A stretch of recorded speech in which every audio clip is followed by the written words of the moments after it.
이 수평으로 길게 가는 힘이 이 부분을 중력선에 대입을 시켜요. 앞뒤로 확장을 했더니 무릎이 펴지는 게 느껴지는 그 위치가 바로 중력선에 잘 들어간 위치가 되는 거예요.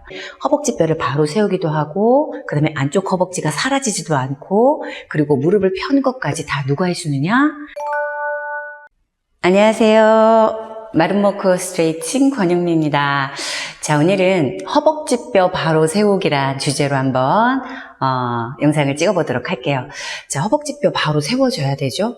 왜 바로 세워야 되죠? 자, 이 허벅지뼈 맨 위에서부터 맨 밑에까지가 중력선에 대입이 돼야지 우리가 바른 정렬이라고 해요. 자, 요 그림 보시면, 자, 잘 살펴보세요.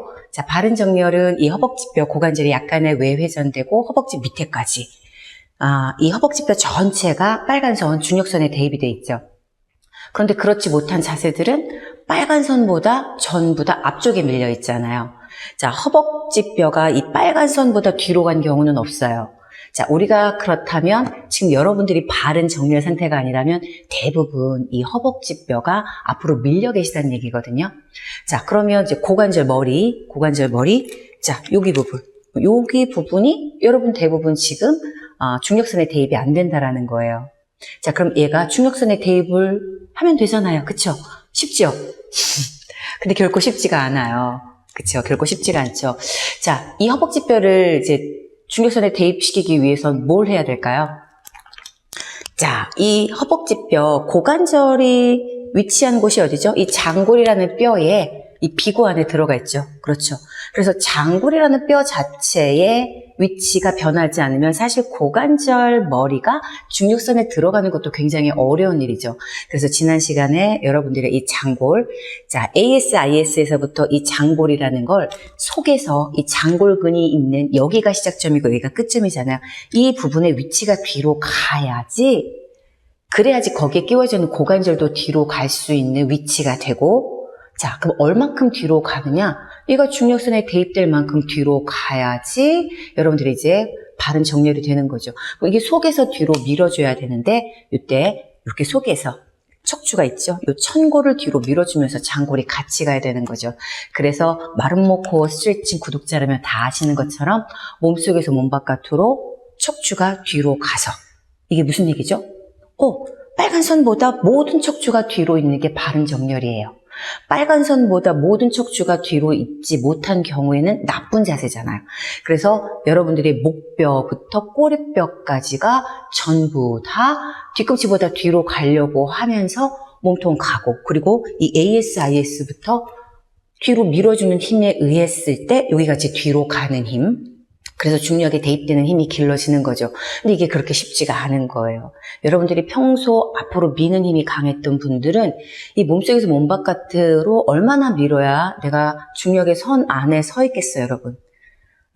24시간 중에 얼마큼 밀어내야, 또 몇 번을 경험을 해야 여러분들이 이 힘이 길러져서 여러분들이 평소 자세도 중력선 안에 들어가 있고, 그거보다 더 강한 움직임 안에서도 중력선에서 안정성을, 균형성을 가지면서 움직일 수 있을까요?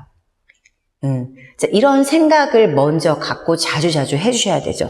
그래서 잘 보시면, 자, 내가 이제 골반 속에서 밀었어요. 이렇게 이제 뒤로 밀어내면 겉에 있는 부분 당연하게 속에서 이렇게 밀어내면 겉에 있는 부분도 소등근, 중등근, 대둔근이 이쪽 방향으로 모아지겠죠.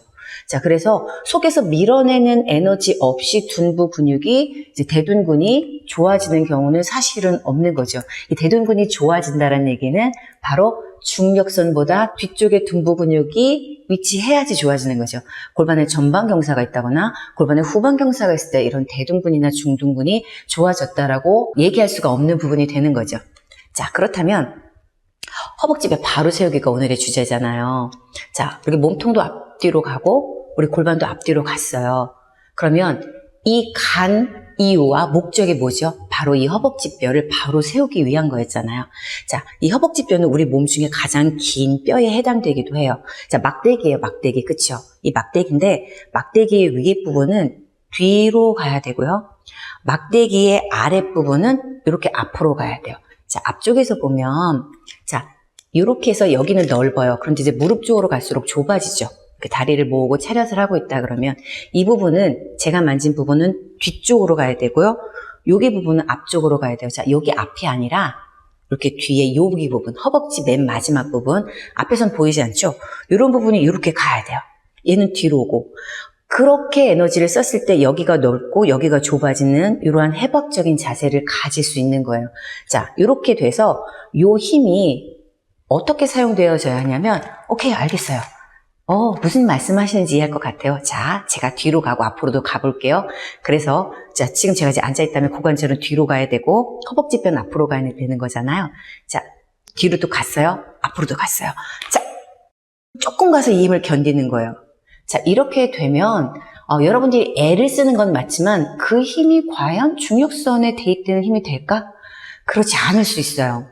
그래서 여러분들이 어떤 힘을 가지셔야 되냐면, 자, 얘를 가긴 가는데 조금 가서 멈추는 게 아니라 끊임없이 계속 길게 가셔야 돼요. 어떻게? 좌우 동일하게. 자, 좌우 동일하게.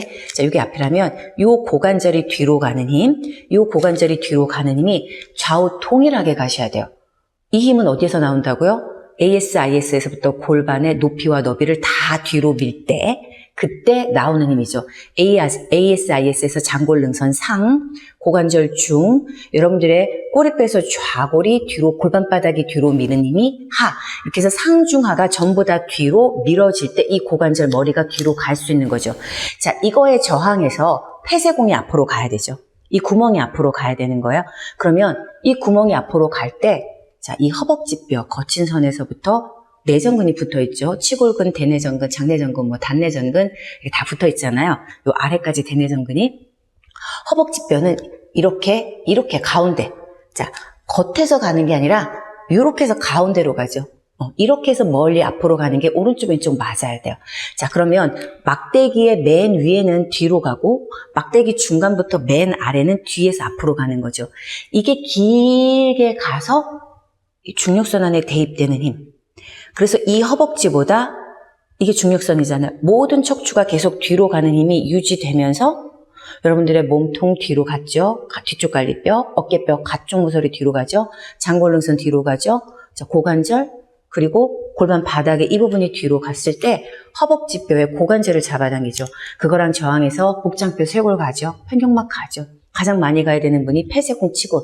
자, 그대로 장골은 뒤로 가고 치골 폐쇄공은 앞으로 가는 이 수평의 에너지가 결국 고관절 머리를 뒤로 잡아당기고, 자, 몸통과 허벅지를 앞으로 가는 이 수평으로 길게 가는 힘이 이 부분을 중력선에 대입을 시켜요.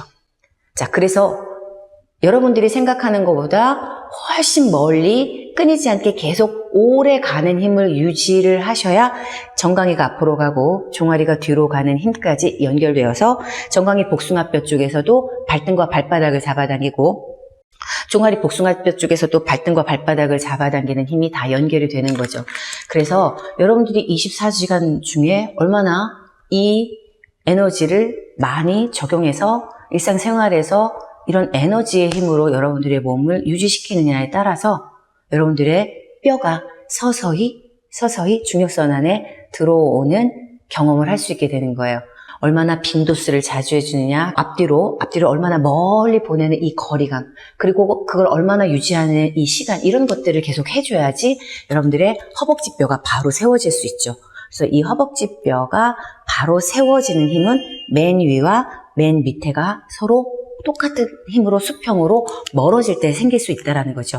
자, 이렇게 앞뒤로 확장을 했더니 무릎에 힘이 들어가요. 요 앞쪽이 펴지는 게 아니라 이 앞뒤로 가면서 정강이가 앞으로 가고 종아리가 뒤로 가는 힘이 딱 생기면서 내가 무릎이 펴지는 게 느껴지는 거예요.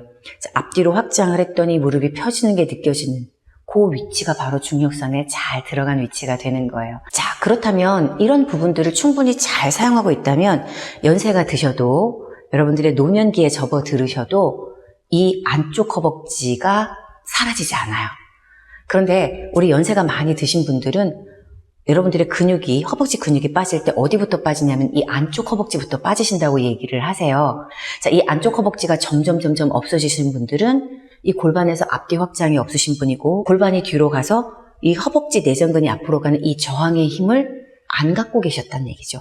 이거를 여러분들이 노년기가 돼서도 그리고 여러분들이 연령이 조금씩 높아지더라도 이 부분을 여러분들이 계속 유지하고 있다면 나이 드는 것과는 상관없이 여러분들의 근육들, 허벅지 안쪽 근육들, 햄스트링, 그리고 대퇴사두를 다 유지하실 수 있으실 거예요.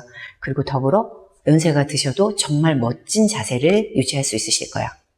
자, 오늘은 이렇게 허벅지뼈를 바로 세우기도 하고, 그 다음에 안쪽 허벅지가 사라지지도 않고, 그리고 무릎을 편 것까지 다 누가 해주느냐? 자, 골반의 앞뒤 확장이 고관절과 허벅지뼈에 작용될 때 이렇게 다 해준다라는 방법에 대해서 나눠봤어요. 자, 그렇다면 몸속에서 몸 바깥으로 척추가 가서 골반까지 앞뒤 확장하는 힘은 내 몸을 정말 여러 이로운 점으로 유지시켜주고 있구나라는 것을 깨닫게 되죠. 자, 여러분들의 몸이 어떤 한쪽의 근육, 하나의 힘으로만 서 있는 게 아니라 이렇게 몸속에서 수평으로 멀어지려고 하는 힘이 바로 수직으로 세워주는 힘도 될 수 있다는 거, 요 부분 다시 한번 생각해 보시기 바랍니다.